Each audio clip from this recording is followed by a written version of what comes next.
Wrestling community, welcome to Clash of the Podcast, the number one collaborative podcast in the wrestling community, hosted by myself, my tag team partner, Sean Hubbard of Hubbard Wrestling Weekly. And today we have a very special guest. We have the Mountie. Oh, yeah. Mountie's Corner is going to be holding it down with us. On the topics for today, we are going to be discussing all the WWE drama, a little bit of Charlotte Flair, and greatest Royal Rumble matches. Make sure you guys keep it locked in with us here on Clash of the Podcast.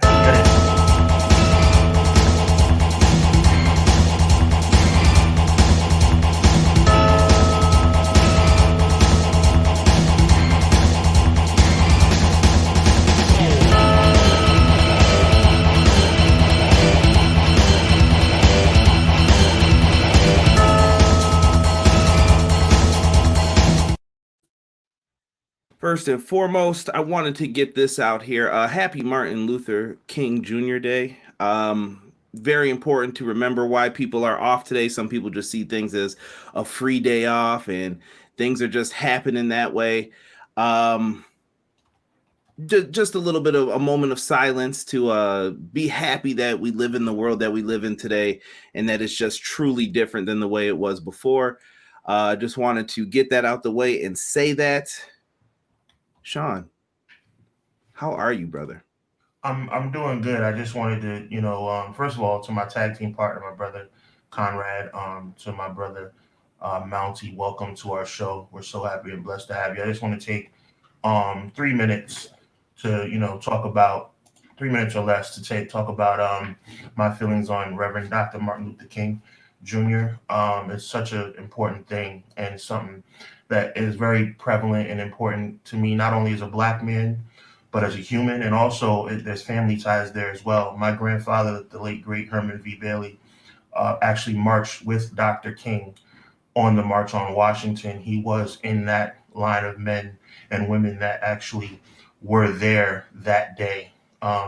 So it's something that is very near and dear to me. It's something that was very near and dear to my grandfather, who's no longer with us. So for me, it's something that I walk with and talk with and breathe with every single day for more reasons than one. So to Dr. King, I believe up in heaven, I just want to say thank you for all you've done for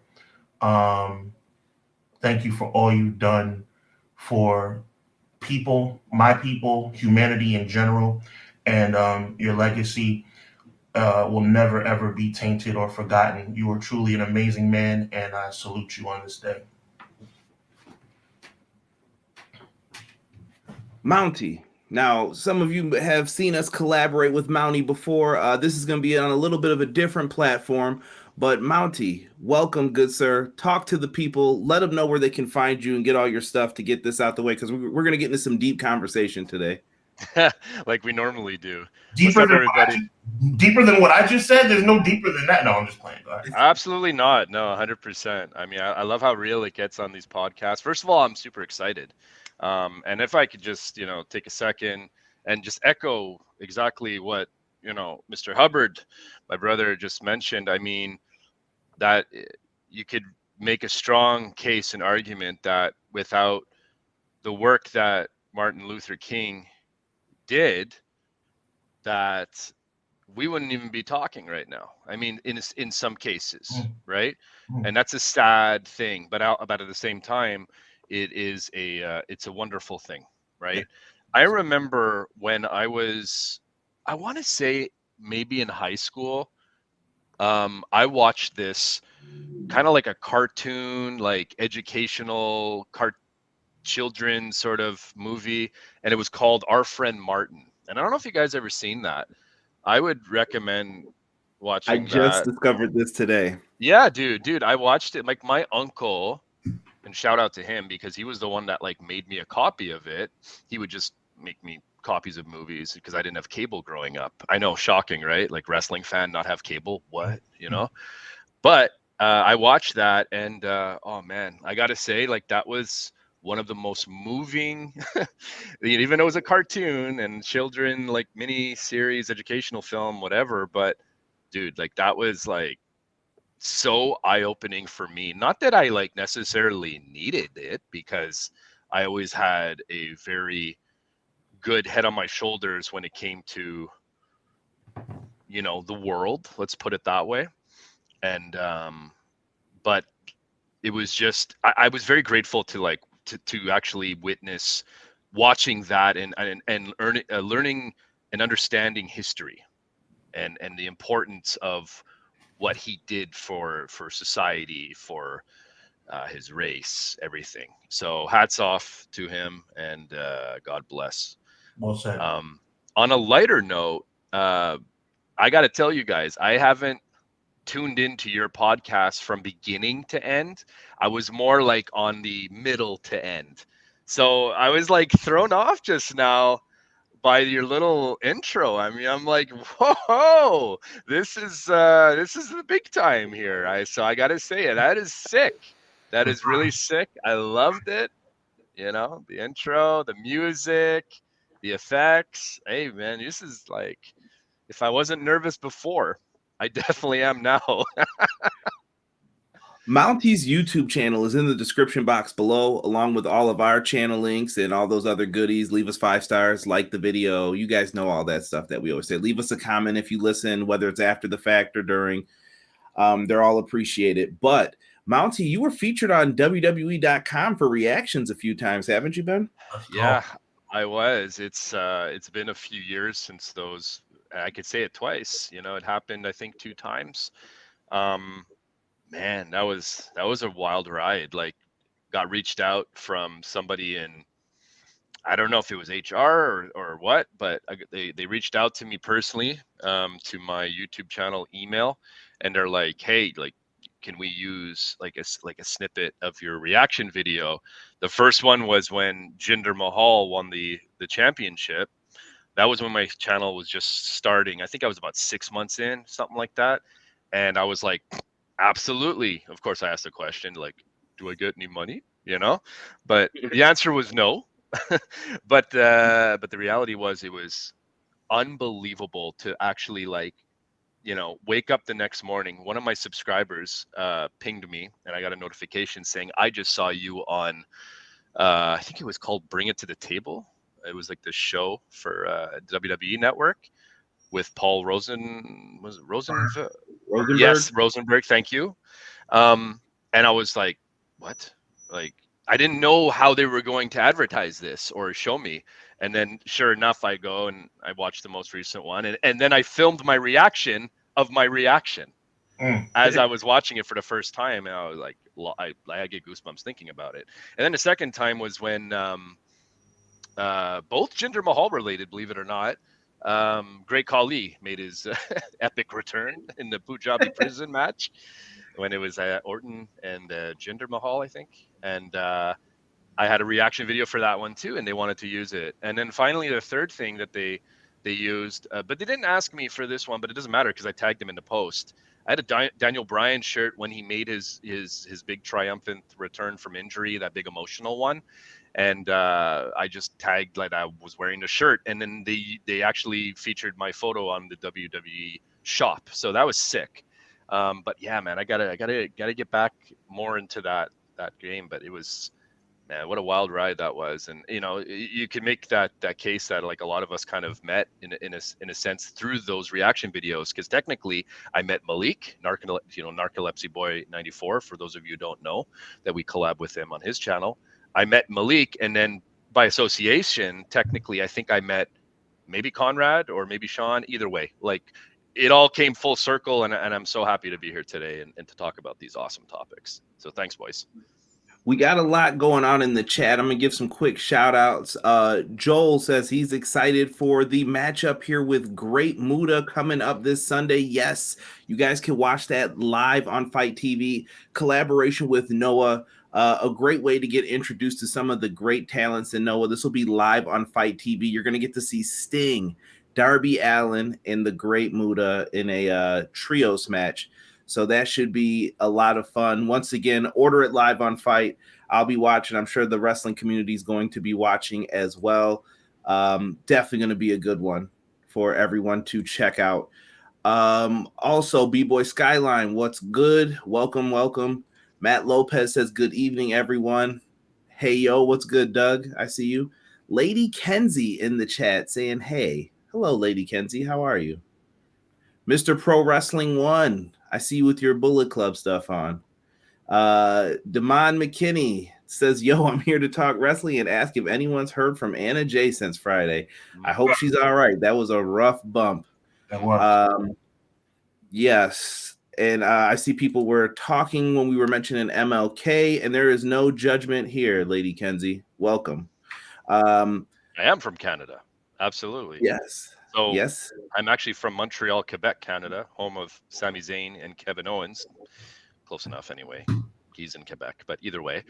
And that's how I came with my name was Jacques Rougeau, who's also from Montreal, Quebec. And there was this hockey show called Coach's Corner with Don Cherry. And it was called Coach's Corner. So I'm like, well, I've got to name my YouTube channel something. And I'm like, ooh, how about Mountie's Corner? And I actually have a shout out from Jacques Rougeau saying that he's the real Mountie. And it was all in good fun and stuff. So I'll have to post that for you guys after. I have to throw it on my TikTok or something like that. Right. We got a bunch of people. Matt Lopez says the Mountie always gets his man. True story. Yeah. Let me see here. Number one, Mountie fan, let's go. Anthony Lewis, thank you for coming in. Greatly appreciate it. My man Rob in the chat yelling, Mountie. I think we all got bug-eyed when Jinder won the title. Yeah, that was a questionable move, especially on my part. I definitely was a fan. Love Montreal boxing. Okay, we got some names in there. I like it. Well, look at that. He knows the stuff. Tazzy, what's good, man? I appreciate you dropping in and showing some love. DJB, Tazzy, and the party, thank you so much. He's probably going to be doing a live watch along for Raw. If you want to head over there afterwards to check it out. But guys, chat, we're back again to talk this saga. And I'm not sad. I'm just tired of talking about it already because it's going to be for the next 6 months. I feel we're going to be talking about this. The McMahon family drama never ends. This whole WWE being sold, who's in control, who's in charge, who's got this, who's got that, who's on first, who's on third. There's a lot of moves happening with all of this. And I have to give a shout out to Denise Salcedo for this.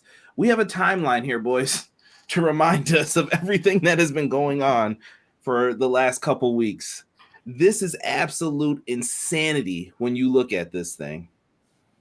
Insanity. It's a mess. Like even just 2023 just started, and it's a massive focal point for media and corporation, big news. I mean, it's a big deal, and there's a lot that goes into it that I don't really know all the ins and outs of, like how it would sort of operate when it comes to shareholders, things of that nature. But regardless, it is huge moves coming, and it's just interesting to me, like what direction are they going to go?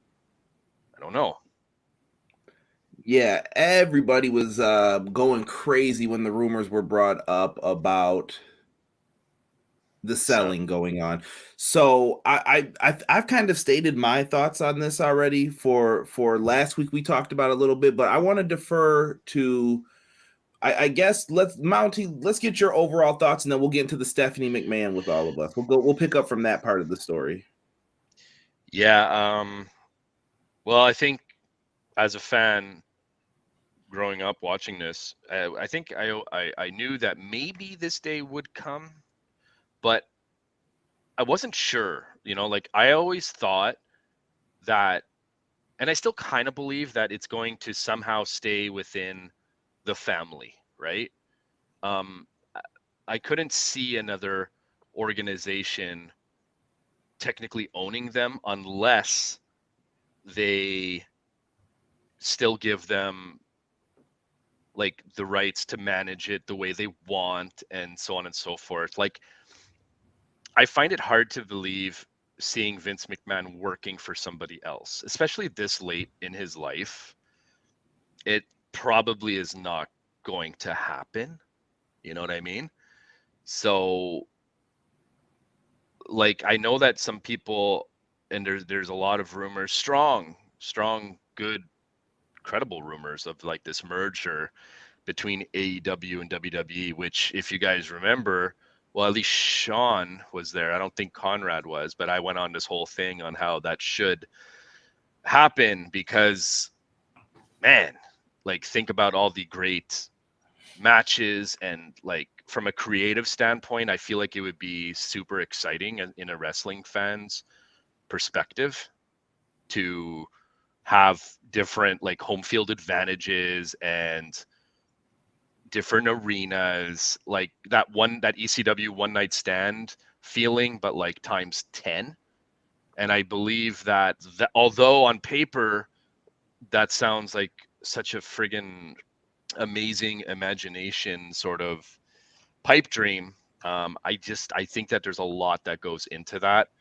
I think Tony Khan already has his hands full, and I forget his name. The other Khan, what's his name?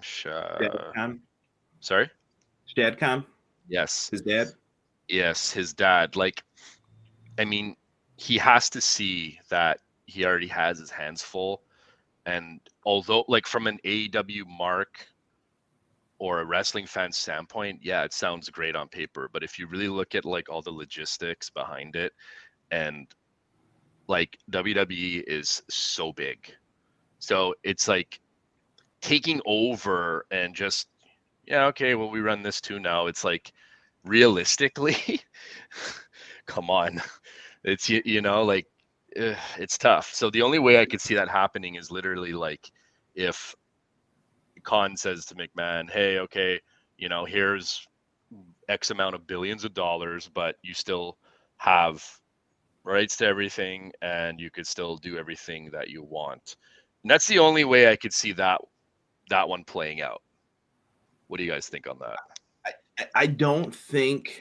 I think there's more at play than this. Me and Sean talked about it last week. I really think this is an ego thing for Vince. He was forced out. He looked like he was out, and then he found his loophole back in. He always had the most shares. He always had that Class B stock, which gives you 10 times the voting power. Remember these things, kids, if you're ever going to work and you're trying to figure out the behind the scenes and how it works. Class B shares have 10 times the voting power. So Vince basically has 80% of the say of what's going to happen, no matter what. It doesn't matter if everyone opposes him. I tell you what's going to happen. This is what we're doing. So he has that in his back pocket. Sean, how are you feeling about the rumors of the Khans possibly getting this? We've been through this once before with WCW. Yeah, there's a certain element of non-belief that I have because, it's one of those situations where with all this stuff going on, that would be the best possible scenario. However, I think it goes deeper than that. I think this is pretty much a situation where Vince McMahon doesn't care about what's best for the WWE, doesn't care about what's best for the fans. I think he only cares about what's best for his pockets and for his ego. And, the crazy part is, as much as I know that Vince McMahon is truly in love and enamored with money, I think he's more in love and enamored with himself. And I think that he's proven that, and I think he continues to prove that time in and time out, day in and day out. The way he's conducted himself in this situation is nothing short of embarrassing. Mm-hmm. Embarrassing to me as a fan. It's embarrassing to us as journalists who take this so seriously. Not to give you guys too much, when I say you guys, I don't mean you and Mountie. I mean the viewing public, too much insight about my personal life. You guys know me a little bit, but I work a 9 to 5 in addition to doing this. You know what I'm saying? I bust my tail to take care of myself and my family. And there's nothing that comes before that. So for me, with that kind of mentality, it very much bothers me to see a man conduct himself in that way, conduct himself in such a selfish manner that he considers himself to be above any and all that should be more important to him than what it is, which is clearly values and morals and things of that nature. I think we have to look in the mirror also and take some accountability as fans. Also, I think we need to look back and kind of reevaluate how Vince McMahon got to this point to begin with. We talked about this last week, Conrad, and the week before that also. This is not the first time Vince McMahon has made selfish actions and done selfish things. Vince McMahon came to the prominence and power that he is today by doing the same type of thing back in the early '80s.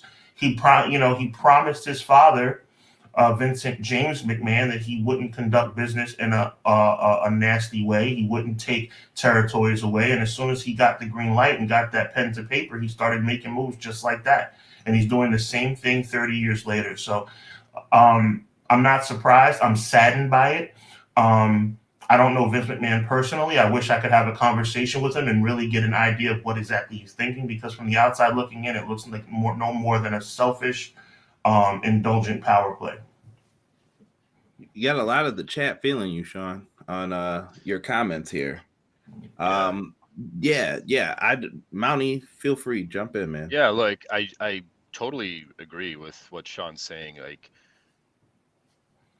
it seems sometimes really petty, and I wonder on that totem pole that Sean mentioned right now, where it's like, what does he love more, money or himself?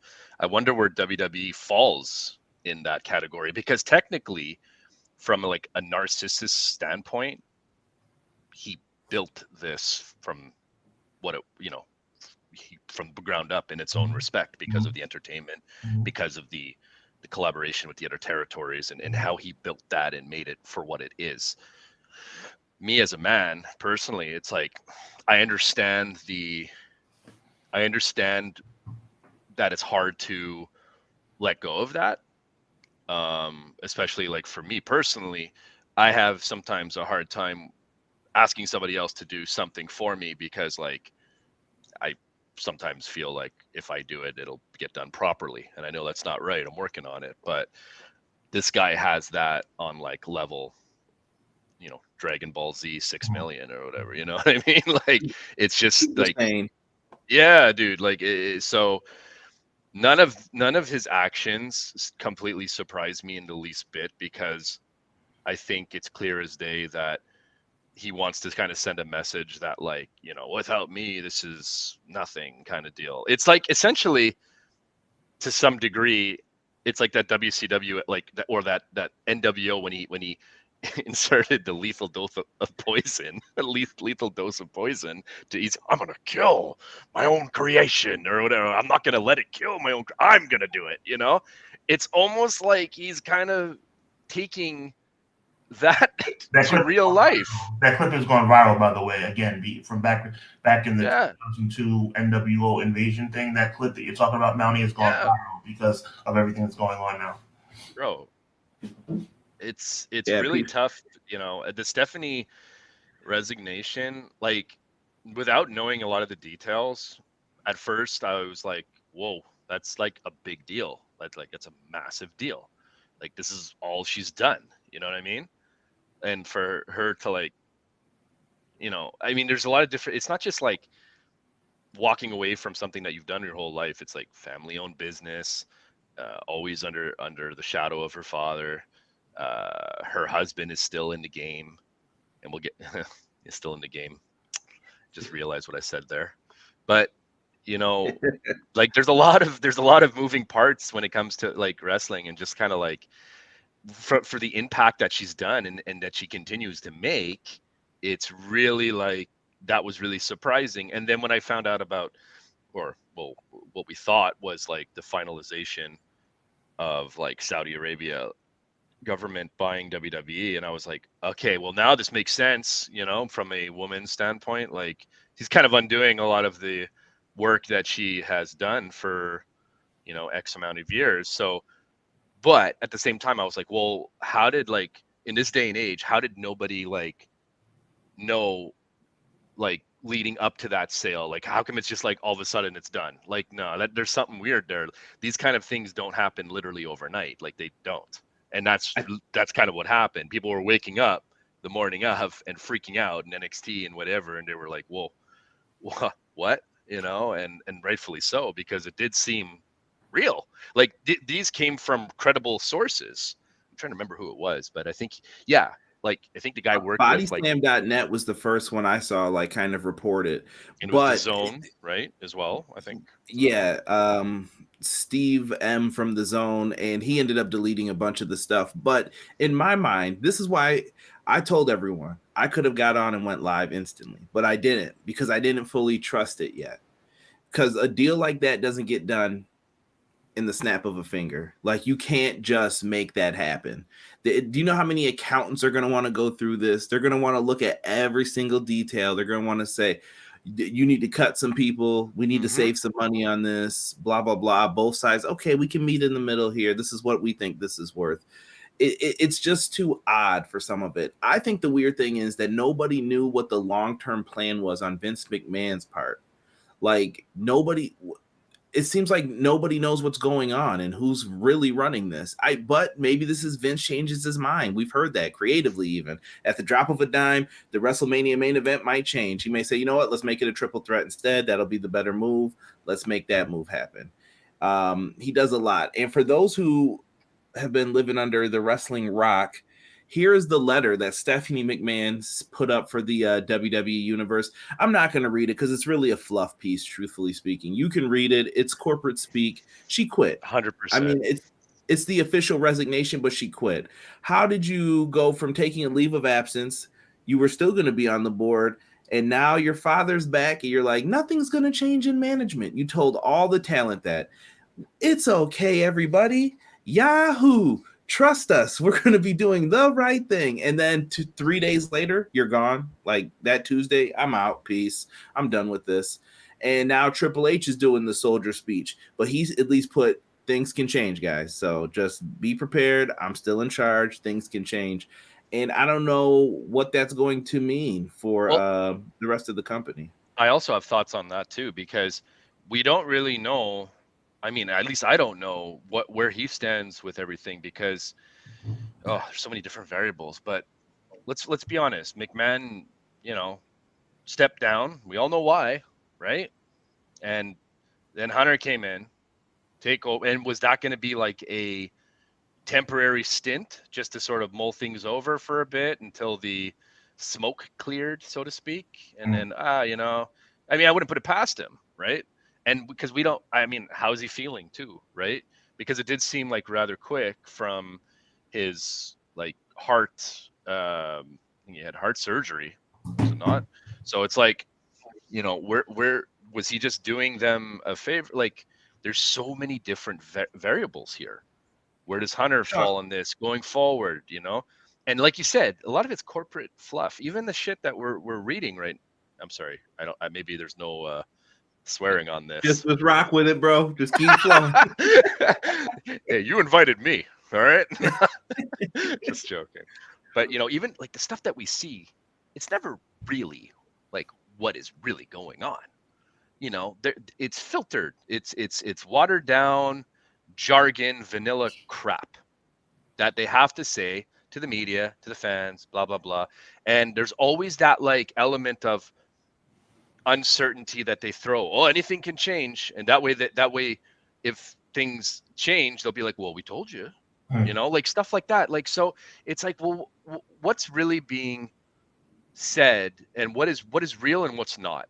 Are you just buying time because things are gonna like really hit the fan soon, or are you like actually being truthful to your employees, the people that make you the most money? Without them, you don't have a business. And your fans, without us, you don't have money because we're the one buying your stuff and this and that. We're making your whole thing go around at the end of the day. So it's like, it's kind of like what Sean said before. It's kind of like, it's frustrating to me because like sometimes I just want to know what the hell is going on. Like really, I want to know what the hell is going on and not this like, dance around the topic, beat around the bush sort of like response. So, and that's why it's so, at this point, a lot of us, all we could do is speculate, like you said, the next 6 months, because it will take that long, minimum, probably. All it is just pure speculation at this point. Sean, what? Give me your thoughts on the Stephanie stuff because that's where we left off kind of last week. I think my view on Stephanie is that there's an issue between her and Vince, not necessarily a major falling out, but I think that I can see a conversation happening at the dinner table, that same dinner table, Conrad, that I talked about 3-4 weeks ago, 8 weeks ago, that same dinner table that I said actually was Thanksgiving, I think it was. Go ahead. I'm jumping in because you need some vindication. Okay.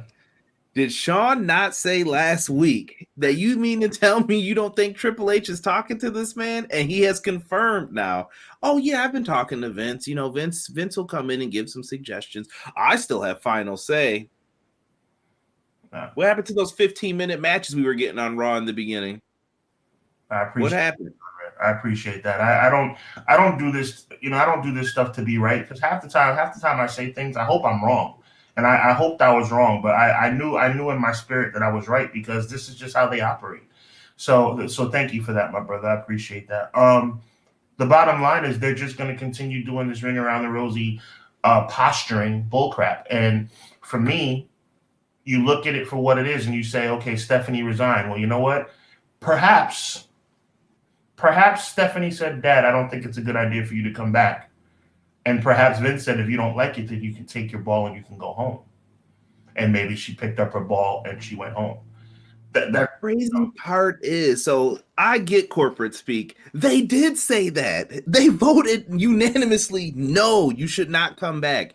Probably because he's been terrible creatively for the fans. Things were on an upswing. The ratings were up. I get Monday Night Football and all that was going to happen still. But things don't change over the night with ratings, all right? AEW, WWE, like, get that out of people's heads.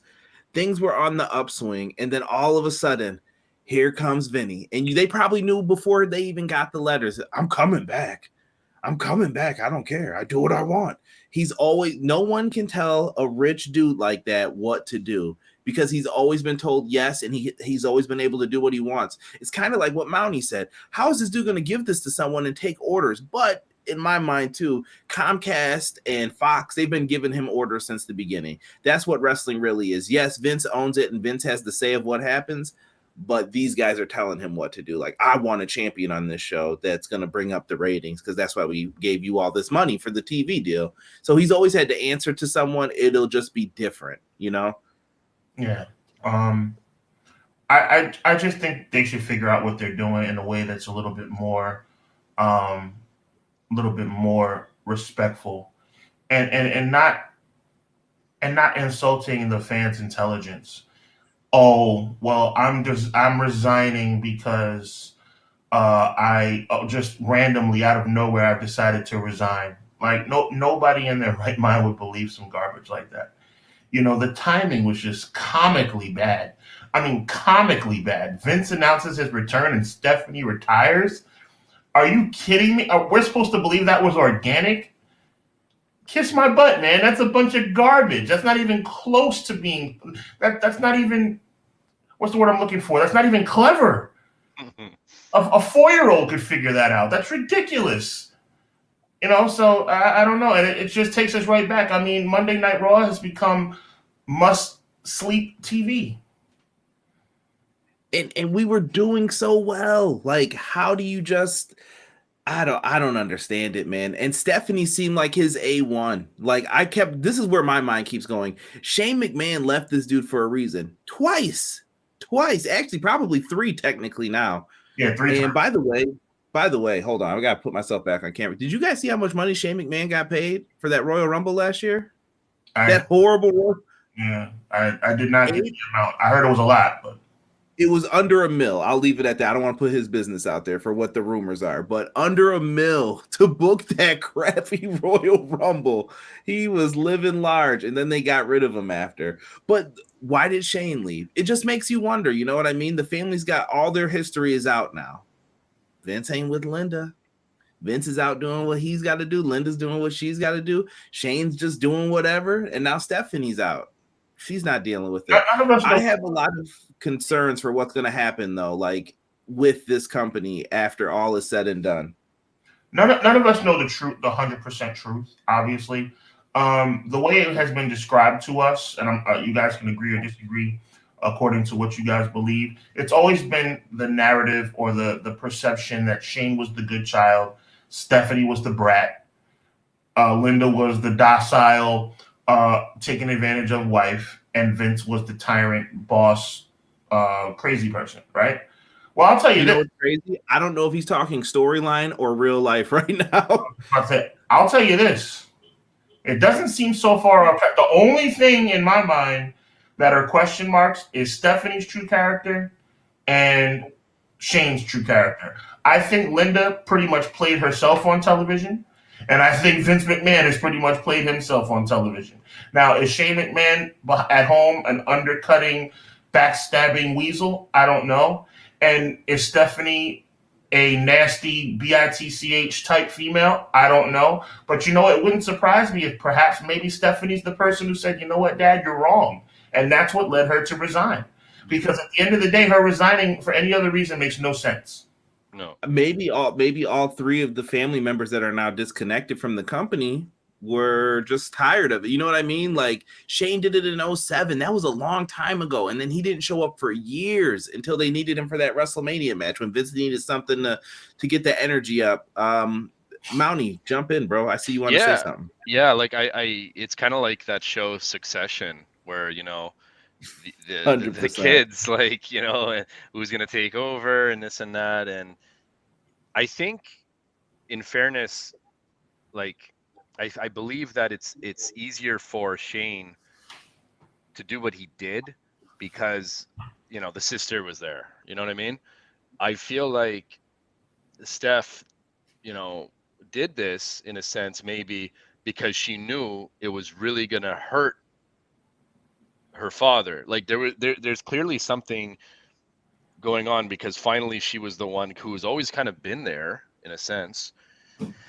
For her to leave, it moves the needle in a sense. It really, really does, because you ask the question, like, and for her to get to that point, like, it must have been like pretty bad. And I don't know about Shane's character. Like, you know, again, we don't really know how these guys are at the end of the day, but I feel like Vince has a way of catering to whoever's in front of him to explain to them, like, he's a hell of a salesman, I guess, where, you know, he at the end of the day he wants what he wants because he knows that it's going to benefit him, but he'll manipulate others in order to get that done. And I wouldn't put it past him that he does it with his own family. I wouldn't, because, like, how can you trust somebody like that? Like, we've seen antics, we've seen things, how he's done and treated talent, and like he's a weird cat, man. Like, he doesn't do things normally, but at the same time he's got a great business mindset. He always, you can say that he has the like a genius mind in a sense, where how are you going to tell him what to do when he look at all the success that he's done, right? It's hard to argue that. You're not even if you're his tell a daughter millionaire what to do. No, even if you're the daughter or the son, you're gonna bump heads. But at the end of the day, but you see, the problem. You know what I mean? Your logic is dead on, but the problem that I have is that at the end of the day, you still have to be a human being. Sure. I mean, like, you know what I'm saying? I think, again, all speculation, I think Shane and I think Stephanie are human at the end of the day. And that's not that great of a compliment. Oh, you're human. But you know what? At the end of the day, it beats not being human, if that makes any sense. Like, it's like, you know what? One thing about Stephanie, one thing about Shane, they come across in real life as being human. Have you ever watched a Vince McMahon interview? Not a WWE promotional interview. I'm talking about an interview, like on TV. Have you ever seen Vince just talk on a regular? Well, Vince looks like he's like the devil. Well. First of all, Sean, I resent your tone. Right. Exactly. No. Exactly. Vince. And did you see him twist that around? How he did that, bro? That woman was clay in his hands. Yes. And he's like, hey, this is a serious accident, lady, that happened. Like, he made her out to be the bad guy. when she was trying to do that to him. Exactly. And within like fucking 15 seconds. Exactly. The questions about Owen that you're correctly talking about, the situation with Bob Costas, Vince in real life, have I ever shared a meal with him? Have I ever talked to him one-on-one? I haven't. I would love to. I would love to be able to talk to this guy and just see, like, dude, because this is not like Mr. It's not Mr. This Mr. McMahon is not Vince McMahon. Well, you know what? Okay. Let's just go down memory lane. I'm gonna take 5 minutes to go, less than 5 minutes or less to go down memory lane. Vince McMahon, the character, is an overbearing, maniacal businessman who always wants to have his way at all costs. Doesn't sound much different than the human being to me. It's a shoot and it's a work. So, come on now. So at the end of the day, perhaps, again, saying it one more time, maybe Stephanie and Shane are just not down anymore because they're human. Maybe they have to sleep at night and they figure that's the best way to do it. Well, bro, they have 20, 30 years the rest of their life to figure, okay, look, I'm at the crossroads now. Yeah. I want to continue to do this. Right.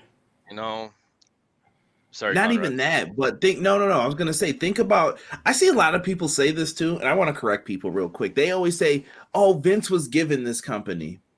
No, he wasn't. I don't think you know what Vince McMahon's had to do to get everything the way that he has. Come on now, talk about it. Vince McMahon purchased that company from his father and all the other people who had stakes in the company. What do you mean? Gorilla Monsoon had stakes in the company. That's why he's so close to, as he calls him, Vinny. There are more people who Vince had to pay out. That's why it cost $1 million. And that was probably with interest from the loan he had to take out. Who did he get it from? I don't know. And then if you believe other people, Vince took a lot of chances in life.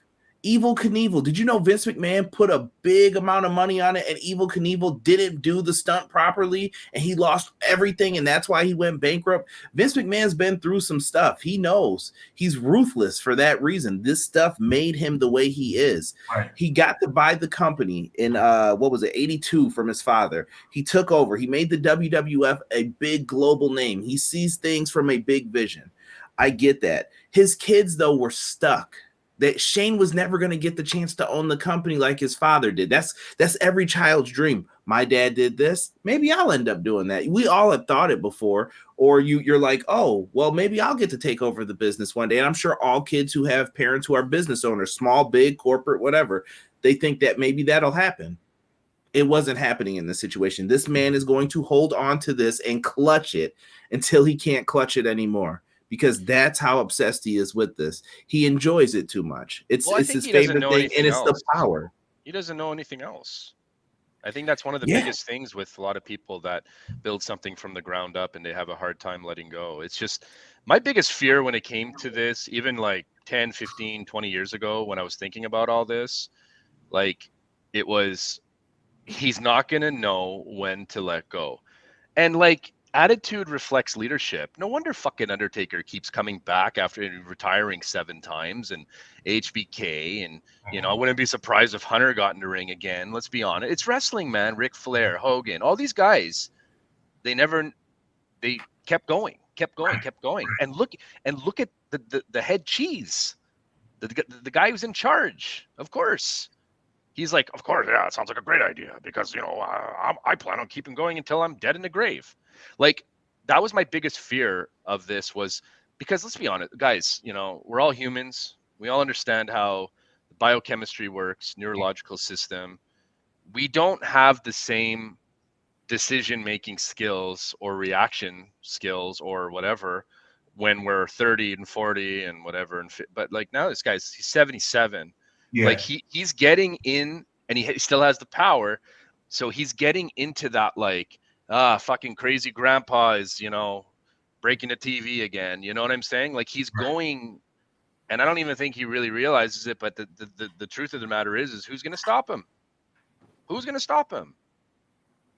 There's a lot that goes into it. I'm bringing back to my original comment, to your point, which was very well articulated. Maybe Stephanie and Shane are trying to stop him. And when they realized that they couldn't, they walked away. That's what I Or think maybe too. they know the next move that he's about to make is going to be a really possible bad move, and she's like, I'm distancing myself from this now. It's corporate speak. They know early when people start moving and changing around, some big change is about to happen. People know this. We've seen it at all of our jobs. Even What would be the worst? I'm sorry, was that what you were gonna ask too? Go ahead. No, like I was just wondering, what do you guys think would be the worst possible outcome in this whole thing? I'll tell you what I don't think is the worst possible outcome, because I don't honestly have an answer for your question, but I can answer it with a little bit of a sidebar. I don't think the worst possible option is the company going out of business. And most people would think that would be the worst possible scenario.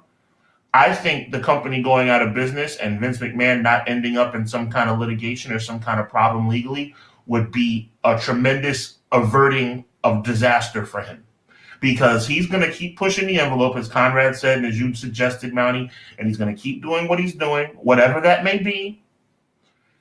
And he's going to keep running business and handling business the way he has. And anybody on the surface say the worst possible scenario would be if the WWE went out of business. No, the worst possible scenario is ending up behind bars.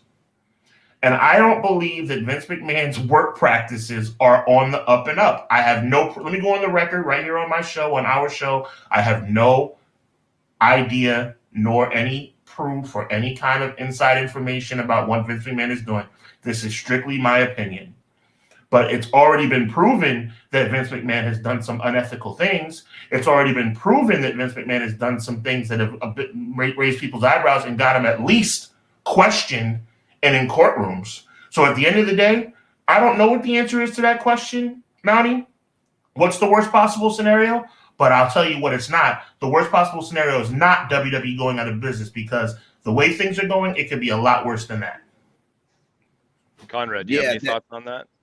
I think that the best suited people to take over, I think, would be Peacock. Vince has a relationship with them. I think that they would. What I believe at the end of the day is Vince wants to sell the company, get a bunch of money, and then still be put in power. He wants that Dana White in UFC role. Bad example at the time, I know, but that's the only person I can equate it to, really. Dana White is still in charge of UFC no matter what. He sold it, he got a bunch of money, and he still runs it like he always did. Vince is looking for, well, who's going to allow me to do that out of all these buyers? I think NBC Universal knows Vince. They've been on USA Network. Have they had their disagreements? Of course. And that was just over money stuff. But if they own it, there's no disagreements. This is yours. You own it. My real question is, what is the company worth afterwards? Because where do they get all this money from? It's from the television right deals. That's why they went over to do the Crown Jewel shows. That's why they were getting money from that. Now, what do you do? So it's going to make things interesting. Worst case scenario to me is that you sell to the Saudi PIF group. I just think that that's going to be a bad move overall. Yeah. Yeah, I think he has options too. Like, I think the Saudi one is this is all pure speculation. Same thing Sean said. I don't have any insider knowledge, but I think that he has deals and he's like, listen, if none of these bigger companies in the US give me what I want, I'm going to press the abort button and I'm going to go over to Saudi Arabia. I'm going to sell this. They have a lot of money. Like, this is couch change. Oh yeah. Yeah. And he's like, I will go over there. I will sell to them. And listen, I'm saying this with respect, Sean. I think we said it on the show about the Yokozuna thing, how they thought Yokozuna was still around. They don't have a clue about pro wrestling. They don't know what Vince has done. They know what wrestling is and that people love it over there. Vince McMahon will go over there and say, you need me. And they know, they're like, this is the dude for pro wrestling. This is the guy. We got him. And that's what they're going to think. And Vince is going to be like, ha, ha, ha, I'm going all the way to the bank with this. And he won. He's got everybody. It goes back to the shares. He knows. That's a fact. But I want to kind of double up on Mountie's question.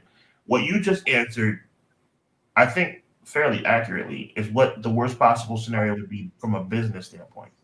What I don't know if this is what Mountie wanted to know, but I want to know what you think, and both of you actually. I'll revert the question back to you and Mountie. What do you think is the worst? Because that's what I was touching on. The worst possible scenario, period, for the life and legacy of Vince McMahon. That's what I was talking about. I think Vince's legacy is ruined. Yeah. I think it's done now. Like, you can't really take this back. I mean, all these statements and things like that, they're true. He paid people off. Like, you know, it's true now. Like, you just look back at it and you're like, yo, this is the dude who produced all the wrestling I love. And why was he doing this? Why did all this happen? Nobody knows. And to tell me that everyone in that company is innocent and nobody knew about this, somebody knew that this was there. It's a bad episode of Succession, like Mountie said. It's just a season of Succession. It is. It totally is. And that brings up another sidebar question is like, could his will be a factor in this as well? He's 77 years old. What does he have in the will? Are his kids agreeing with it? Are they not? And at the end of the day, it's his will. So what happens to the company if this guy kicks the bucket tomorrow? Maybe they don't like the position that they're leaving it with him or with the kids, or I don't know, you know. We don't really know those specifics either. I'd like to know that. Sure. Because that could definitely influence Stephanie to be like, you know what, I'm done, man. I'm done. You clearly don't care about your kids, and we've helped you to build this thing no matter how you look at it. They still helped, you know, Stephanie, Hunter, Shane. They all did what they needed to do. Like Conrad said, Shane's come back a few times. He didn't have to do that.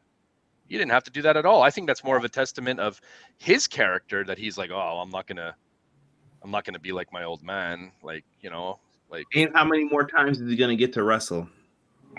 He's getting up there. He's getting up there. So, like, there's so many different variables to this whole equation that we just don't know enough information yet to lean one way or another. I do feel like the Saudi Arabia thing would be really bad. At the same time, again, if it comes down to selling the company, but he still has literally like nothing changes, I mean, why wouldn't you, right? But from a public image corporation standpoint, pairing up with a government that believes in X, Y, and Z in this day and age is extremely risky. I want to make mention of a comment, a specific comment. Ransom Aaron. I hope I'm pronouncing that correctly. My apologies if I'm not. That's Cray sometimes in the chat. That's his second. I think he has two names. Oh, it's Craig. Okay, so shout out to Craig. This one? Yeah, absolutely. Me personally, I'm a faithful and spiritual person. But when Vince started mocking God on TV some years back, the day he did that, I said to myself, that's a bad idea to play like that. Let me elaborate on that as someone who's I'm very outward about my religious beliefs and spirituality as well. Very faithful church life. I didn't like it either. And I love that you bring that up, because it's a very old yet very relevant part of what we're talking about right here and now. If Vince McMahon is willing, more than willing, to literally mock God, then what makes you think he wouldn't do any and everything to come out on top, whether it's ethical or not, to be successful in whatever venture he's trying to do? He is a ruthless individual. I mean, I don't understand, and I'm not saying my co-host, my great guest, anybody in the chat. It seems like we're all on the same page here. But whoever is listening to this who just doesn't get it, how can you not get it? How can you not get it? Let's just put everything out there and just say it for what it is. We love professional wrestling. We continue to watch WWE, hoping that it gets better simply because we're wrestling fans. But at the end of the day, Vince McMahon's not a good person. Like, it's not hard. Like, that's what it is. Mm-hmm. And it's been example after example after example. Thank you, Conrad, for bringing it up. Mountie, you touched on it too. I'm going to talk about it for a third time. I've said it in the last 3 weeks in a row. He told you what it was from the beginning. It's been, for some reason, it's been glorified in DVDs and streaming documentaries. He said that he told his father that he wouldn't undermine the other promoters throughout the country. And as soon as he signed on the dotted line, he went out and undermined all the promoters throughout the country. He went against his own. He looked his father, Vince's words, he looked his father in the eye and said, I won't compete against other promoters. I'll continue to keep your legacy of being a fair, honest, reasonable gentleman in this industry alive. And he did exactly the opposite. He went to the NWA and got Roddy Piper and got Greg Valentine and went to Mid-South and got the Bushwhackers and went to Canada and put Stu Hart out of business. And then he went to the AWA and took Hulk Hogan and Andre the Giant and Mean Gene Okerlund and Bobby the Brain Heenan. He's a ruthless individual. It's not hard to fix. Let's just put it to bed. It is what it is. Yeah. Well said, sir. Honestly, yeah, it is true. And one day, if you believe in it, like I do, Sean, as you know, he's gonna have to meet his maker, man. Yes. And yes. dude, he's gonna have a lot of explaining to do, bro, because we're not standing, and I know I speak for you when I say we're not standing in judgment of him. We're not God, but from what we believe and where he's gonna have to answer for what he's. I mean, my goodness. Like, it's not our call, but at the same time, we're able to be like, woof, I wouldn't do that. Good Lord. I wouldn't play it like that if I were you. I see Conrad's about. Go ahead, Conrad. No. I'm ready I'm putting a button on this because this is gonna we're gonna be talking about this until at least Mania. Yeah. At least Mania. This is gonna keep popping up. Yeah. It's gonna keep popping up. Does anybody want to put a button in it? Last definitive statement? Well, I just went on an epic rant, so I think maybe we let our guest, if you want to have a final word on this subject. Well, it wouldn't be a normal show without an epic Sean rant. Yes, so I was waiting. I felt that from the bottom of my heart, though. I love it. And you kept it kind of PG. So I mean, I know there was more to it there. And real quick, Sean, there is a new story about what Vince's dad said recently. Okay. I'm gonna put it up. Please. I won't read it, but Rob has it in the quote in the end. Oh, is that right? He did voice his concerns, and supposedly right before everything happened and he passed away, that was the last thing he said to him. But we don't know whose account that is. We don't know. Okay, number one, I have no problem acknowledging that comment. That's the first I've seen of it or heard of it. It was on the Dark Side of the Ring Vince McMahon special. They brought that up. That may be true. I mean, Mr. McMahon, when I say Mr. McMahon, I mean Mr. Vincent James McMahon is not here to confirm or deny that. He's no longer with us. Who can account of that particular comment if it was made? Nobody can. I'm going according to the past, being in my mid-30s, I'm going according to the last 25 years of my knowledge of professional wrestling. If this comment was true, then I guess it's all nullified. But to me, I have a lot of question marks about the validity of that comment. And maybe that was to stop people like Sean from saying for the last 25 years what we've heard. Yes. I have questions like, validity, but at the same time, I wouldn't be surprised. Maybe not, right? Maybe not. Guys, quick topic, and then we'll transition into our final topic about the Royal Rumble here. But Charlotte Flair is your women's champion on SmackDown once again. She cashed in the Charlotte in the Bank on Ronda Rousey and has became champion. That's great. Wait a minute. Take that thing off the screen. Where did you just come up with that? That is the greatest thing ever. No, pretty accurate. I've been saying it for a little bit. Like, crap! Stop for a second and let me give you these accolades. That was unbelievable. That was awesome. We said this on a Dynamite review stream because Derek went on an epic rant as well about Charlotte and how he was just sick and tired of this. I didn't mean to cut you off, but that was an awesome one-liner. No, and she cashed it in, and she has added to her accolades. Shout out to Sportskeeda for this image. This is what Charlotte Flair has been able to do. No, we do not have her tag title reign on here with Asuka, but Charlotte has been crushing it since she came up through NXT, and this is what she's done thus far. Rightfully so. 17 champion overall, no? Or 14-time women's champion, but 17th championship overall. I think with you. Are they not? Did they not count NXT when they say it? I can't remember now. I believe they probably don't, but I believe they don't. They do not. Yeah, but okay. 14 for now, right? Yep. Yeah, listen, I like Charlotte Flair as much as anyone else. WWE just makes it hard to cheer for her as a character, though. Yes. She came out and beat Ronda Rousey. With all due respect, the SmackDown roster is weak right now. It's pretty bad. I would love for them to just merge these titles, but it looks like they're sticking with the splits on a lot of them. We've been seeing them talk about splitting the tag titles up, even like you're defending the Raw tag team titles tonight and all this. And I'm like, yeah, so Charlotte Flair, she's the women's champ. I'm not the biggest fan of it. I don't have to say why. I've said it a million times. Like, I'm just not feeling it, man. It's just over and over and over and over and over and over. And they're just beating the dead horse. At this point, I'm like, can she have a regular feud? Can she do something different? You know, as a massive, as you guys know, Charlotte Flair fan, I couldn't agree more with you. Like, I'm not going to sit here and say that the decision made as far as like making her champion over Ronda wasn't an improvement. I think, but I will challenge that.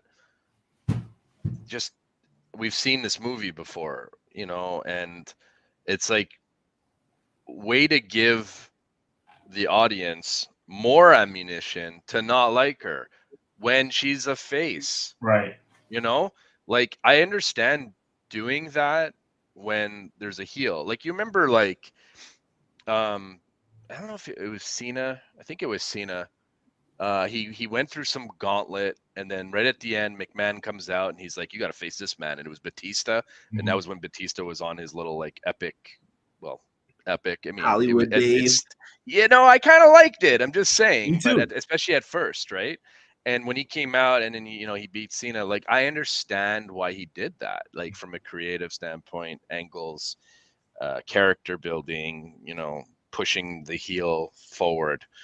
I get it, but like, to do that on the other side of things, sometimes it backfires. Like, did they not learn anything from Roman Reigns? Like, in some cases, you know, or Cena in some degree. Like, we've seen these overpushed face characters, you know, flourish, and it's just like you said, it's just we needed to see something a little bit different. Like I mentioned in the podcast before with, I think it was Malik's, you know, I thought that maybe she was going to be a good pick to win the Royal Rumble. I don't know, why not? I thought it was going to be interesting, either her or maybe Bayley or something like that. Which I still kind of sit with my Bayley prediction, especially now that Charlotte's champion. But we'll see what happens. But, you know, it's just, there's moments in wrestling where I'm like, yeah, even though I like this talent, I don't specifically like the booking. Like, I can't be like just a pure mark and be like, yeah, great.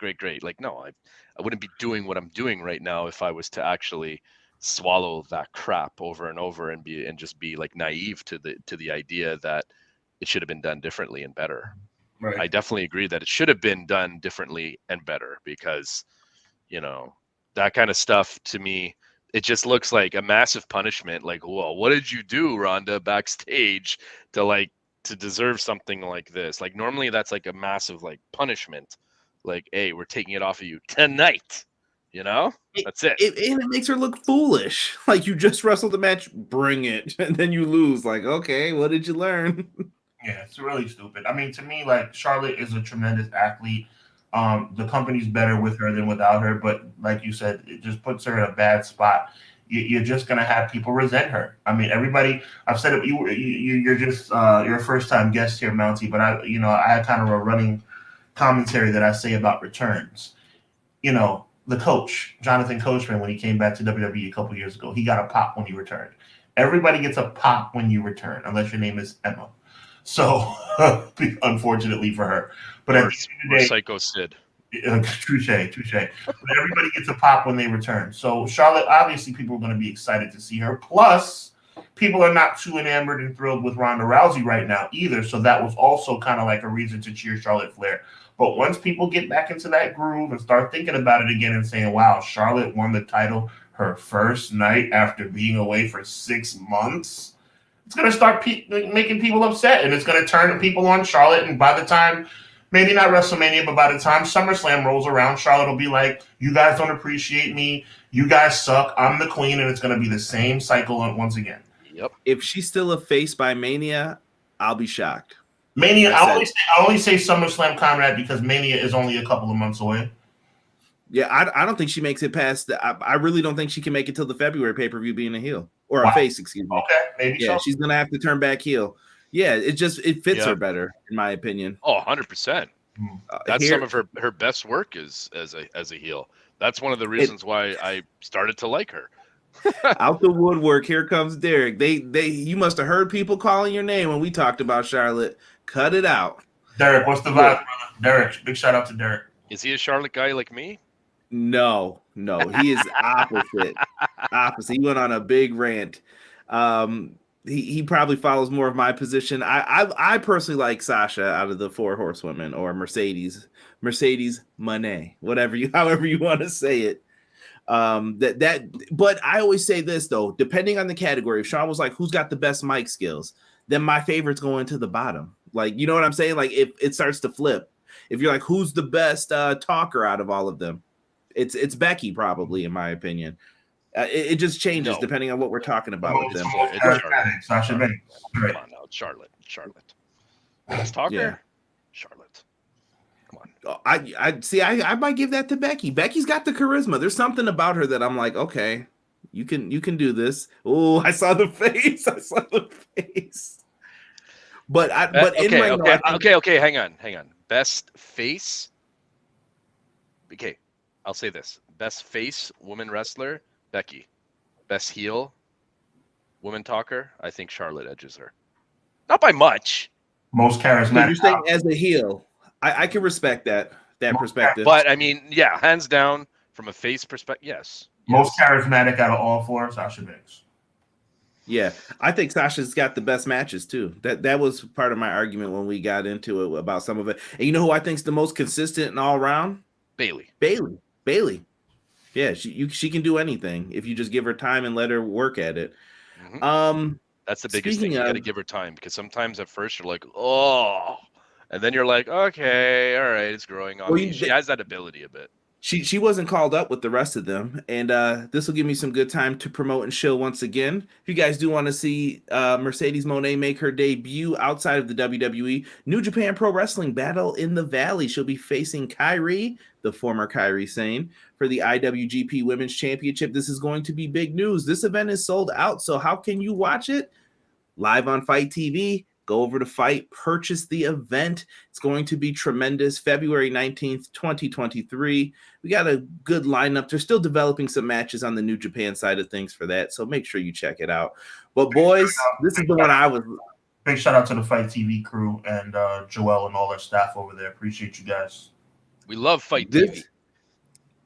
Now, this is one that I've been waiting to talk about. And Chad, I can't wait to get some input from you guys on this as well. We're going to talk the Royal classic pay-per-view. Some people love this pay-per-view more than WrestleMania, and I get it, man. Like, I have friends come over and they're watching, they're just like 3, 2, they love it. And I don't know what it is. I don't know what it does with the Rumble. Maybe it's how Pat Patterson set it up, but it's so cool to people and they just like it. Stay home, Rock. Stay home. Huh? Stay home, Rock. Yeah. We don't want to see that again. I agree, Conrad. We don't need you, Rock. We don't need you, Dwayne. Stay on the movie lot. 100%. I agree with you, because even as a young kid, I was comparing the Battle Royal, the Battle Bowls, and the Royal Rumble, and I'm like, there's just something about the Royal Rumble. It's just the setup. It's the reverse, you know, where it's you start with two guys and you add one and you don't know. Like it's that anticipation, it's that surprise factor, it's those returns. There's so much there. Like every year, I think all of us get excited. I do. Even fans that have, you know, even people that don't like WWE. Very, very hard to put down the Royal Rumble drug. It really, you know, that drug, it perks you up, man. It because there's always that chance that something epic is going to go down.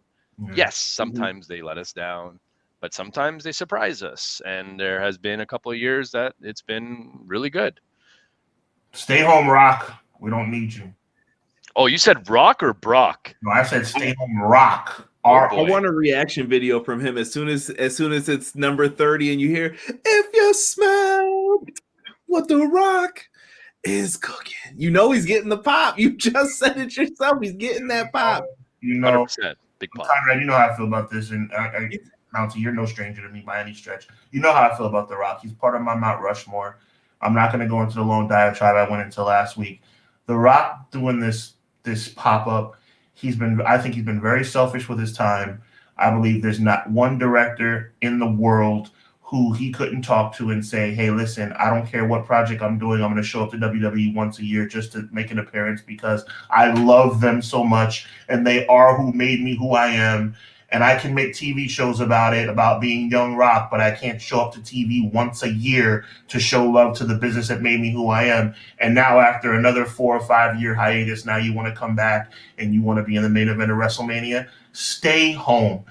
Don't take away a main event slot from somebody who's worked all year for it. That's my stance on The Rock. And it would be my stance on John Cena as well. This is going to heat things up, but we're talking classic Royal Rumble today, guys. And I want to know some of your favorite matches. I just want to go a little round robin. We could just talk a little Rumble here before we get on out of here. But favorite Rumble matches that you guys just remember, like what are ones that have your heart? And we could just talk about some different ones. I don't know. I just know Who's got one? I just know my hair looks amazing. But my man, there's that confidence. 92 Royal Rumbles, obviously, to my opinion, I always say the greatest Rumble of all time. Best commentary ever. So much talent in that Rumble. Yeah, it was crazy. Dude, you know, that was like a time then you kind of were, you could arguably say that maybe like 10 different people could have won that Rumble. Maybe more. I don't know. You know, like it was on the line. Like, how do you go into a Royal Rumble realistically? And like, I remember watching that. I mean, look, I was a kid, right? Like I was 7 years old, but at the same time, I kind of knew who had a good shot of winning and who didn't. And, you know, Mr. Perfect comes in the ring and I'm like, well, it's Mr. Perfect. Yeah, why not? You know, like he does everything perfectly. So why wouldn't he win the perfect Rumble? You know, so like, I just, you know what I mean? Like, and even if you look back at it too, like if you look back at it, like, Mr. Perfect could have won one. Why not? Why couldn't have Mr. Perfect won a Royal Rumble at one point in his career? Think about that. You understand what I'm saying? Win one too. Anybody can win a Rumble, bro. It's just one of those things. So 92 for me, definitely in my top 3, no doubt about it. 92 is my goat. Do you have another one, Mountie, though, that like holds a place in your heart, though, that you just love, like the match and what happened in it? And I think 2001 for me. I really liked 2001.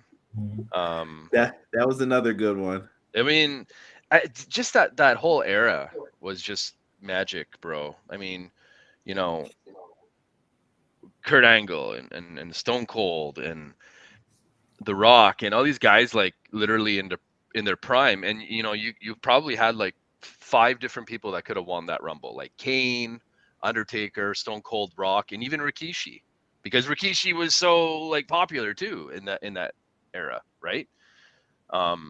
So for me, like just the card, like the venue was well done, just the poster, you know, I don't know, man, like just the small things, bro. Drew Carey offering money was the best thing ever to Kane, where he was like, take it, please. And he was like, no. Honky Tonk Man coming out as a surprise, and then Honky Tonk Man, where's the guitar from Kane? Oh, so good. So good. I'm trying to remember what else was in that Rumble, man. They had a lot of good stuff. Are we just talking about the match itself or like the whole pay-per-view? Just the Royal Rumble match. Oh, okay. Because the pay-per-view itself was pretty good too. I remember like Chris Benoit and Jericho. I love that how they played us too, because Angle was the champ in that one you were just talking about, and then you would think like, oh, Angle's going to Mania, who's Angle gonna face? And then all of a sudden they were like, nope, Rock got the title back in Austin. One, you were like, yo, we're getting Rock Austin again, and it was like, oh. And that Limp Bizkit song, man, that song just defines one of my favorite wrestling videos of all time. I got a mention of Royal Rumble 2000 for no other reason than the fact that a young 15-year-old Sean Hubbard was in the building. Oh, right on. That was a big deal seeing The Rock win. I know I just went on a rant about The Rock. For the record, I was cheering that night. I have been and will always be a person that considers The Rock. I love The Rock. I just don't love part-time Rock, but I love The Rock. Yeah, of course. How do you not love The Rock? But I just watched a highlight from 2000 today. Was the one where Too Cool ended up dancing, wasn't it? Where they got in the ring and they did Let me tell you something. I don't make any bones about it. I was in a very there's no bad seats in the Garden, but I was in a high up seat, cheap seats. Let me tell you something. When they came out nobody really picked up on it at first when it was just, we all know how it played out when Grandmaster Sexay and Rikishi were in the ring and you weren't sure if Rikishi was going to do what he had to do or if he was going to be cool. And then when the music hit, it was almost confusing to the people in my section because it was like, we thought they were going to dance right then because it was like, okay, I guess Grandmaster Sexay and Rikishi are going to dance. But it was like, no, that was a countdown. Oh my God, Scotty 2 Hottie's coming to the ring. And Scotty 2 Hottie has glasses in his hand. One of the coolest. I mean, we're talking about a night when Taz debuted. I was going to say that. Like, dude, you witnessed one of the coolest debuts of all time. We're talking about a night that Taz debuted. We're talking about the Jeff Hardy dive off the rafters. And I'm telling you, the night The Rock won his first ever Royal Rumble, that Too Cool Rikishi moment was the moment of the night. Dude, not even that. You got to see Triple H arrive. Like I always say, when you're like a guy who's not believable, you need to have a tough guy match. You need that Shawn Michaels Mankind. And that Triple H match, that was the match where I was like, yo, Triple H is that guy, bro. Like he got back body dropped on the crates and had wood stuck in his leg and he's bleeding out during the match. Foley took a pedigree on thumbtacks. That's crazy to me. Let me tell you the interesting dynamic about the mindset of us, we as fans, the people in the building as well.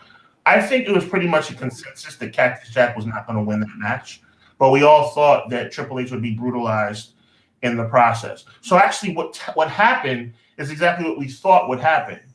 But the way it happened, to your point, Conrad, the way it happened, Triple H ascended to another level. Triple H was always the backseat guy as it related to Rock and as it related to Austin. That night, Triple H became a player. Like Triple H became the man that night, 100%. Yeah, so and good. He had to. Let's be honest. After the whole curtain call thing, like he had to, start from square one again, almost, right? So like, the fact that he was able to make that impact in such a short amount of time was super impressive, right? And credit to Cactus Jack, Mick Foley, because you know what, like. This guy, there's something special, and I'm not the biggest Mick Foley fan ever, but I respect the hell out of him. And I feel like he has the ability, kind of like how Bret Hart can give the other wrestler their best match.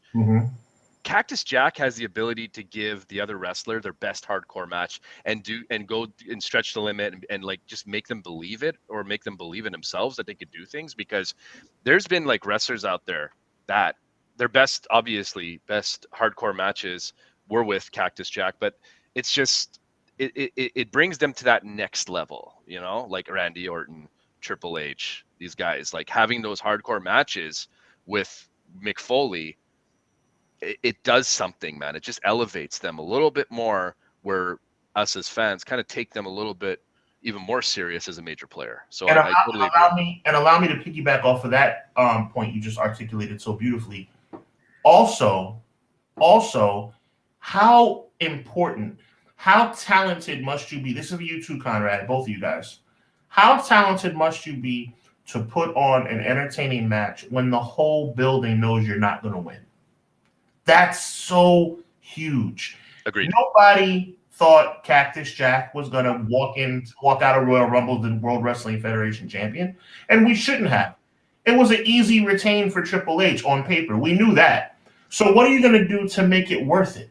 What are you going to do, Rock? Okay, let's go there. What are you going to do, Rock, to make us know and make us involved once the bell rings? Not when we hear if you smell, not when you go on the rope and throw your hand in the air, not when you give us the people's eyebrow, when the bell rings, just like when Mick Foley had to do it with Triple H. What are you going to do, Rock, to get in the ring with Roman Reigns to make it worth it when we know, assuming that Roman Reigns is a champion and this is a title match, which is why I don't think it should be. I don't think it should happen at all. But if it does happen, it shouldn't be a title match. But anyway. Agreed. Yeah, I know. What are you going to do, Rock, if you're the challenger for the WWE Championship and make it watchable when we know you're not going to win? That's superstar stuff.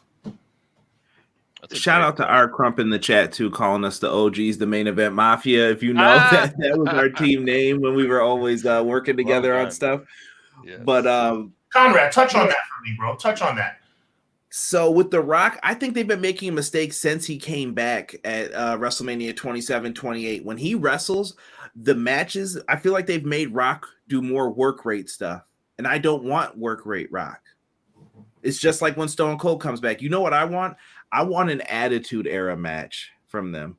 I want foolishness. I want a ref bump. I want more foolishness. Some weapons being used. Another ref bump. Rock bottom. 1, 2. Oh, he kicked out. Interference. Boom. It's over. That's what I want from the match. I don't need to see Rock doing cross diving body blocks off the top rope onto John Cena. It's not necessary. I don't. Ooh, I'm so impressed. Like, no, it's you look like Rocky Maivia. What are you doing right now, bro? I want The Rock. So he gave some of that, but that's what I would like. But touch on this specifically, both of you guys. Let's roll with this Mick Foley example, because I know the people in the chat are like, did he go off on a tangent? No, it's still a Mick Foley Triple H conversation. Mick Foley made that the match of the night when everybody knew he would lose. What do we need from The Rock if he were to challenge for the Universal Championship against Roman Reigns? What do we need from The Rock to ensure that main event does not leave us unsatisfied when we know that The Rock is not going to win? He's going to have to go out with the perfect story. That's just truly it. You're going to have to write a really good story, and that's how you go out. Mm-hmm. I feel like he doesn't want to wrestle. I think this is a favor. Like, you're my family. I got you. I owe you. And this is what I'm going to bring to you. Gotcha. Yeah, because even like a retirement match still wouldn't add any element of surprise, because like you said, Sean, it's like, yeah, we're kind of thinking that he's not going to be in it for a long-term gain, like when he beat CM Punk and whatever, he had that little stint there. So that, like, although that would make things a little more interesting, a little bit more interesting, because, like, you know, you got to ask yourself, can you really see The Rock never wrestling again? I mean, everything he does is really, really good. He's in phenomenal shape, right? Like, so I know that question was rhetorical, but my answer would be, if it wasn't rhetorical, the answer would be yes. I think win, lose, or draw. I think if Rock shows up at 39, then this will be his last match. Exactly. So, you know, maybe that stipulation, but it just doesn't have that same impact as like Shawn Michaels and Undertaker. There you go. Yeah, that was like, whoa, hang on. Like, that was the best one ever. See, that's what I'm talking about, bro. See, this is the reason why, you know, Conrad and I have this dynamic show, and that's why we knew you'd be the perfect guest. It's all about that for me. It's about understanding, like, look, we don't have to have you win the match. We know you're not going to win. But you better give us something to make sure that we're not upset because you walked into a match we know you were going to lose and you acted like you were going to lose and it came across like you were going to lose and you lost. Okay, how about this? How about this? The Rock comes out to the Royal Rumble. Hear me out. He then doesn't win the Rumble because Roman Reigns cost him the Royal Rumble, to which The Rock retaliates somehow. He interferes 2 times that he loses both belts to Kevin Owens and Sami Zayn, creating massive crowd pops, especially in Montreal Elimination Chamber. Wow, okay. And then that sets up the match for Roman and Rock at Mania, no belt. And then you add the stipulation of the retirement, maybe. Or you don't even have to do that. It could just be one-on-one. But now you have 2 different champions. You're pushing the new blood. The new blood. The bloodline, the new blood. Not really new blood. You get my point. Like, I know what you mean. Couple different, and then you could have their own respective main events with Roman and Rock having that 3rd main event with no title. And everybody's going to want to see who's going to win this thing now. Yeah. So I don't know. Maybe I would do something like that. I think that's an interesting angle where maybe you don't know who would win that match at that point because there's no title on the line. I want us to move on and Conrad take it, but I just will say this. I think we would all agree, and maybe not Conrad, because Conrad's been a little against me on this one, but I think we would all agree. Chat, let me know what you think. The worst scenario would be Rock versus Roman for the Undisputed Championship. It depends on what your future plans are, I think, with those titles. That's what it comes down to. From a marketing standpoint, like, it sells. Like, let's be honest, movie star versus future movie star. Okay. So it's like, it's Hollywood. It does put butts in the seats, as Eric Bischoff would say, or whatever it was, or Tony Schiavone. Tony Schiavone, right. Like, that's the challenge. I hear what you're saying, brother, and you are absolutely not wrong because of the outcome. And like Conrad said, it really just depends on the long-term game. If WWE can somehow keep this completely under wraps that he's going to stick around for a bit afterwards, oh boy, and then they surprise us with a victory, and then they say, "Hey, we just signed him for X amount of time." Ooh. Then that would be a well done play. Like, yes, it would. You got me. Me. Now we're talking. Now that happens, that's a different story. See what I'm saying? Yeah. So, but sometimes we give them a little bit too much credit, and it goes the plan C way. The safe. Deanna said it's not about titles. I think it's about family, and I read that in my Vin Diesel voice as soon as I saw it. Like I said, Six says, not gonna lie, bro. I actually want to see Rock versus Roman, but like I said, I think it's gonna be a triple threat with Cody, Roman, and Rock all involved. They have options for this. And we have options too. Like we said, Royal Rumble is going to be a fun show. Looking back at it, 2 that I want to highlight, I guess, that we didn't mention yet would be 2004 with He Who We Shall Not Speak Of. I didn't know who was going to win the Rumble that year, and I just thought that was an amazing performance to go the whole Iron Man performance of the Rumble and how he did everything with it. That is one of my favorites. And my other one was, 2 more. Let me get 2 more in. The second one, I love secretly the 1994 Royal Rumble with Brett Luger. I love the story throughout the night. I love Diesel in the 94 Royal Rumble.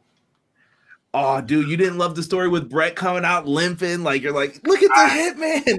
I'll be like, yeah. And this is your moment. I want you to run with this 94 analogy. The only thing I'll say is that I disliked Luger that much. At that time, I disliked him that much where it bothered me. Like, now, I think he's a wonderful human being. God bless him. I think Luger is an amazing human now. But in 1994, Luger made me sick. Well, I'm hoping Mountie was with me on this. When Brett came out, after Brett got his leg kicked out of his leg by his brother that night, they lost to the Quebecers. And stop it. And They had a tremendous match, and I thought it was so well done. The only thing I didn't like about the 94 Rumble was I thought they disrespected like Tenru and a lot of the other guys who were just Yokozuna's like hitmen or assassins to take out the Undertaker and make sure Luger didn't win the Rumble. I can't remember what it was. I was like, bro, these are New Japan Pro Wrestling legends. Like, are you kidding me right now that you're not even saying anything about them? The dude was on WrestleMania 7 facing Demolition. Mention it. And they were just like, who's that guy? Who cares? And they friends. They beat Demolition at WrestleMania 7. Yeah, I was just so hurt, man, that they did that to them. I love the double ending where both guys won. I remember watching. It was well done. It was like you couldn't tell who.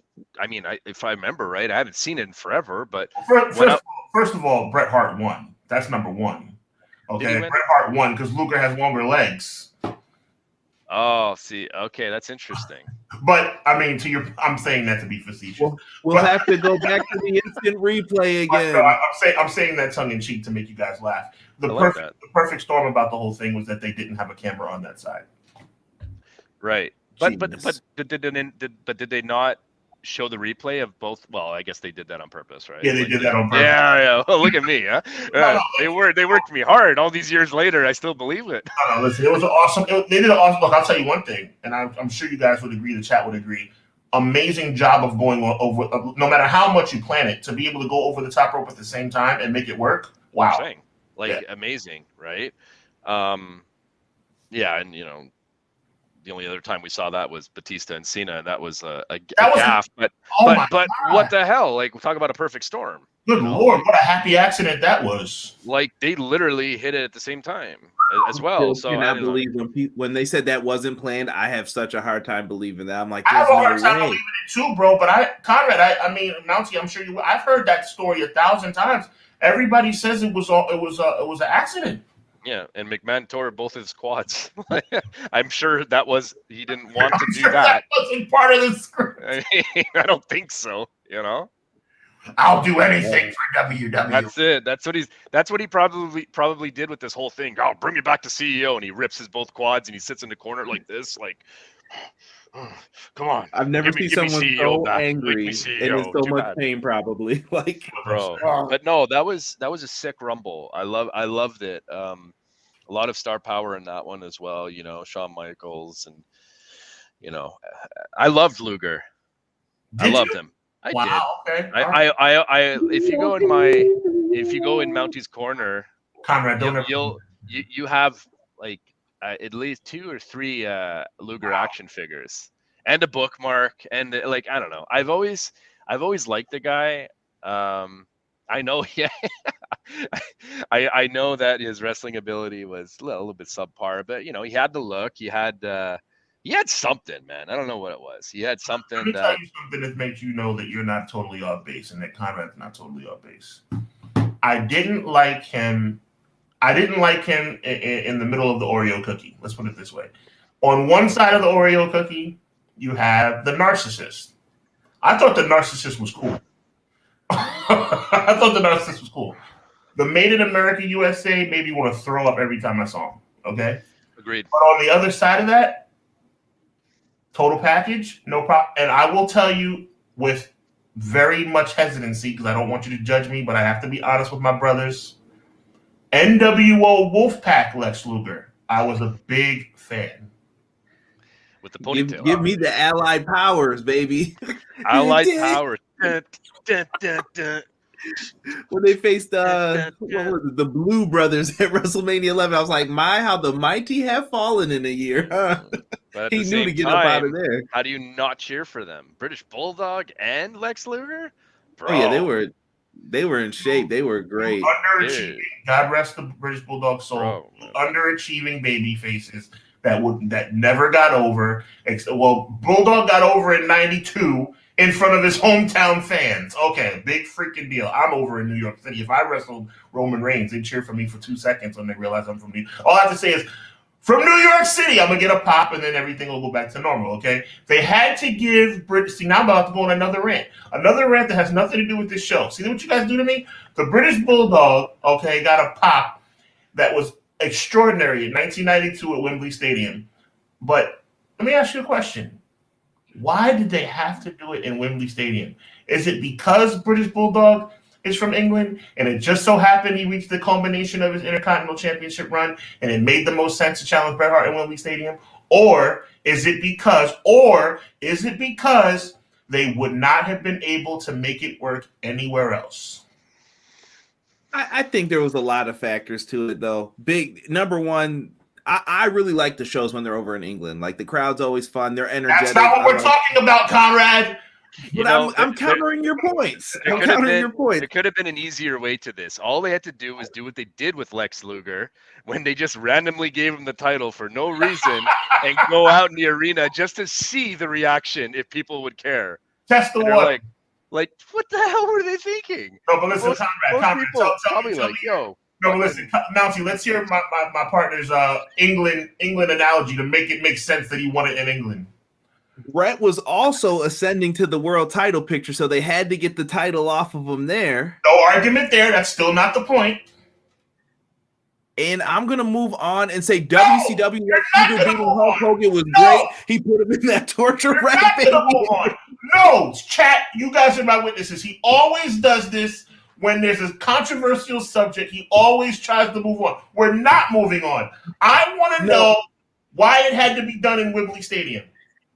Sean, that was the best place to do it. You know why. It was the best place to do it because it wouldn't have worked anywhere else. He would have gotten booed anywhere else. Bret Hart was over like over was over.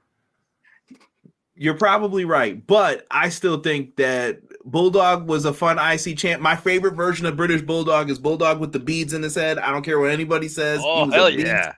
Yeah, that was my guy. In the ring throughout the match? Yes. They would just be falling out. I don't care. Bulldog was fall that on guy. Those Mario Kart style one. That's facts. When Luger won the title at WCW, that was a big deal, too. Unpopular opinion, I think Bulldog was overrated and not the sliding people's elbow Bulldog. That's the best people's elbow ever in the church shoes. Ransom, commenter of the day. I'm co-host, My Opinion Matters. Co-host of I will say that out of the two Bulldogs, I was a big fan of Dynamite Kid. I thought he was a better wrestler. He was still pretty jacked. Bro, I was a big fan of Dynamite Kid. For me, he was like Shawn Michaels in the Rockers. You know what I'm saying? Whereas Bulldog, Davey Boy was more like a little bit like Jannetty, but like better, I guess. Interesting. I never thought of it that way, Sean. I really thought that was interesting how you kind of laid that out. It's oh my god, 5, 7, 9-year-old Sean, no, but grown man Sean, like Wembley Stadium. Okay, you know what? Okay, pal, here's what we're gonna do. They're not gonna cheer you anywhere else in the free world, but where will they cheer you? In London, England. I still think Bulldog was more over though than that though. I still think I don't think he was Bret over, but I still think he was over. Bro, I love you, bro, but listen to me and listen to logic. They cheered Shawn Michaels at Saturday night's main event when he beat the Bulldog. Hold on now. You're not about to slander the good name of the Heartbreak Kid while I'm on this podcast. I'm Shawn Michaels' #1 fan, but in 1992 they weren't supposed to cheer him.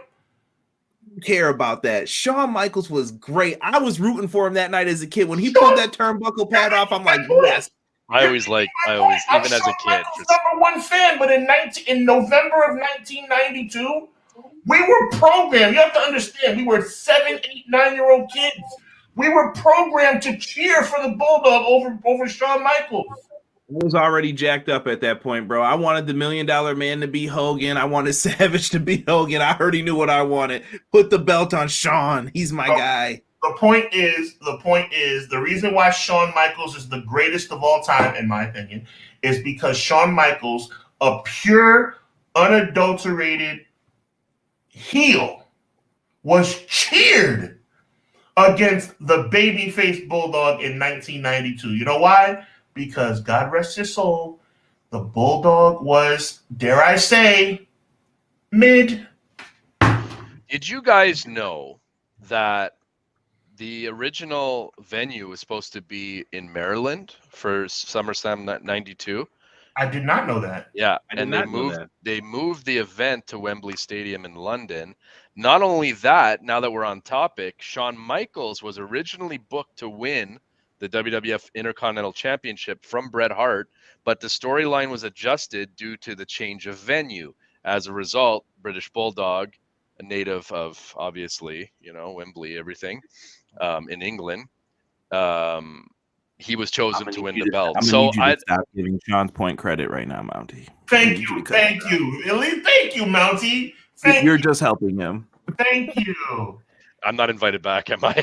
No, well, after you say bring back the other one. You're invited back. This is overrated. You're invited back. This is our show. You're invited back. Wow, he used that Class B stock on me, Chad. He used the Class B stock. This is our show. You're invited back. Don't listen. Conrad is a good human being. Good human being. But there's one issue I have with Conrad. Conrad hates it when I get proven right. He hates it. Hates it so much. I just proved to the world that British Bulldog, I always say it because that's the kind of person I am, God rest his soul, British Bulldog was mid. And they had to go to London to make it work. Listen, my issue with the Shawn Michaels slander is probably because of wrestling. I love Shawn Michaels. Who's slandering Shawn Michaels? No. I'm talking about anything people say to Shawn is like a backhanded compliment to Bret these days because of Punk, FTR, all the tributes. Look at Shawn's hair, though, at NXT. I'm like, leave that man alone. He's done wrestling. He's trying to just do his job, and you're making fun of him. Yeah, I bet if Bret booked this match, it would have been way better. Stop comparing. They're friends now. It's over. Let it go. Talk about brawl out in the Great Bomb forever now. Move on to something else besides the Montreal screw job. What about 2006 Royal Rumble? I like that one too. I like the Rey Mysterio. I like the fact yes. that. Oh, I'm sorry, I got that wrong. 07 was HBK and Undertaker. Yeah, that was the one I was going to bring up for my last one. But 06, okay, so let's transition. Yeah. Let's transition from 06 to 07. No, 06 first. I want to hear your thoughts on 06 because 06 is one of those ones for me that I'm always like, okay. I don't know. I felt like obviously with the Eddie Guerrero death and everything, like I enjoyed Rey Mysterio coming out with the lowrider and the hydraulics and everything. It was a good tribute. Obviously, like I was pulling for Randy Orton. I kind of enjoyed that whole angle, that storyline in a weird way. I thought Orton kind of did a lot of great heel work as a legend killer. That was a great underrated match at WrestleMania, but I feel like it kind of laid the foundation a little bit at the Royal Rumble, and having him Ray have that record for so long that he did. Does he still hold that record? No, right? I don't know if he lost it in the 40-man Rumble or if they're going to count that greatest Royal Rumble. Right. So I don't. But like, well, we won't get. I don't want to even get Sean started. His head. He clearly disagrees that he like what you thought he was riding his coattail or what, like to get over. Like Ray was always over. Always sensitive issues because I have to lead with the right thing to say, which is rest in peace and God rest his soul, Eddie Guerrero. Okay, I've gotten that out the way. Everybody knows how I feel about Eddie Guerrero. And anybody who's lost their life, rest in peace. Okay, we got that out the way. Rey Mysterio winning the Royal Rumble was a by God joke, and you know it.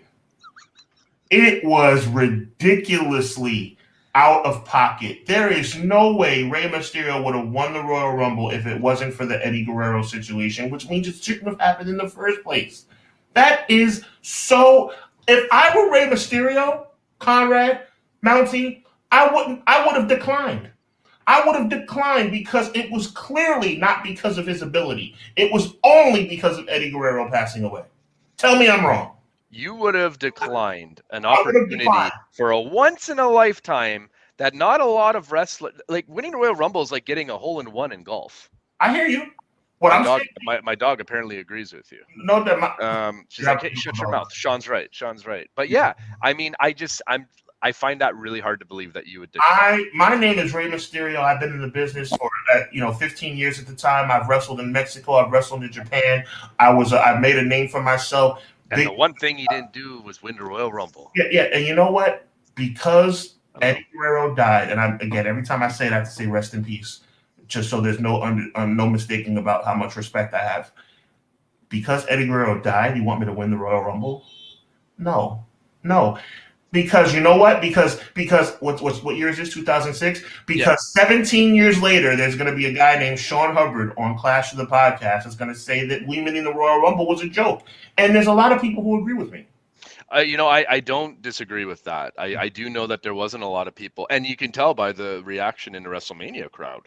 I'm just saying there was a lot of boos. People, so I know that you're not alone in that statement. But from a life standpoint, like I felt like it was an interesting way to go with the recent tragic news that happened. It was a classy move. Don't get me wrong. And especially considering we've talked about how how the opposite of classy Vince is. Well, yeah, but he always apparently not he doesn't stand behind it, but he tries to send the fans home happy. At that point in 2006, there was still some of that element. Yeah. And it was a feel good story. 100%. Right? 100%. So it's like but exactly what you're saying, like Vince loves to do that shit. That like, the unthinkable. Right. Oh, they're never gonna think that he's winning the Rumble if he's number 2 and he's so small. Let's shock the world. Well, you know what? But see, that shot goes out the window when you ride up in a lowrider with an Eddie Guerrero t-shirt. I think Rey Mysterio is one of the greatest cruiserweights of all time. Like, I think this dude changed how professional wrestling is today for other people. Without a doubt. Oh, Lucha. Yeah, one of the greatest cruiserweights of all time, Lucha Libre, of course. Yeah, like in WCW, I never saw anyone doing something like him, and I saw him, and I was like, this guy is amazing. I will watch him anytime he comes on my television screen. I want to see this dude, in whatever match he's in.